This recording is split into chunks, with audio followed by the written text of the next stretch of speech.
yani ili mradi nimekanyaga hapa, hiki kituo cha afya nataka kikamilike. Kwa hiyo wewe, hayo mengine ya budget na nini, si budget ya kwangu mimi.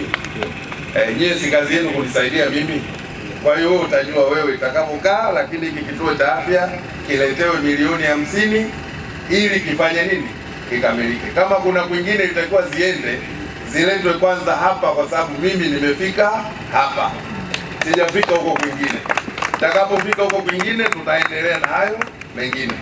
Tumeelewana bwana? Kwa nini nasema hivi? Kwa sababu hapa Nyanguge kwanza ni mji mkubwa, lakini ni barabara kuu. Kwa hivyo kuna umuhimu wa pekee, na ajali nyingi zinatokea. Wewe mwenyewe ni shahidi, umeona.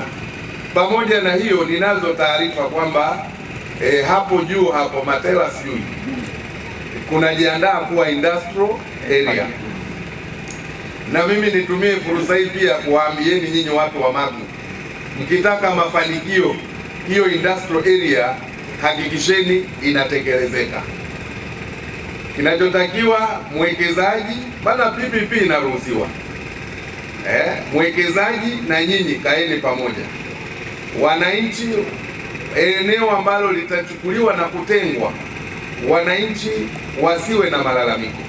Mradi huu utakapokamilika unatarajiwa kutoa huduma kwa wakazi wapatao 22,865 wa kata ya Nyanguge na pia wakazi kutoka kata ya jirani ya Nyanguge. Faida za mradi. Mheshimiwa Mkuu wa Mkoa, mradi huu utakapokamilika unatarajiwa kuwa na faida zifuatazo: kupunguza vifo vitakavyoweza kutokana na uzazi ndani ya kata ya Nyanguge pamoja na kata jirani za Nyanguge. Birth rate yetu ya hapa kila siku ni watoto 10 wanazaliwa wanaotoka kwenye kata yetu. Kwa hiyo population ikifanya projection ya 5 years unapata watoto karibu 15 wa Mbeya. Tunaomba tu kituo chetu cha afya hiki tupate majengo mengine yanayosalia. Tunachohitaji sisi wamama wajawazito, ili jengo liishe, ili kwa ajili ya kujifungulia na kwa ajili ya operation mama na mtoto, ili tupate huduma hiyo. Tunaomba kama viongozi serikali mtufanyie muamala wa kupata hiyo milioni 50 tuweze kujenga jengo letu la mama na mtoto, ili tujifungue vizuri, tusipate kusafirishwa kama imeshindikana kupelekwa umbali wa kilomita 200.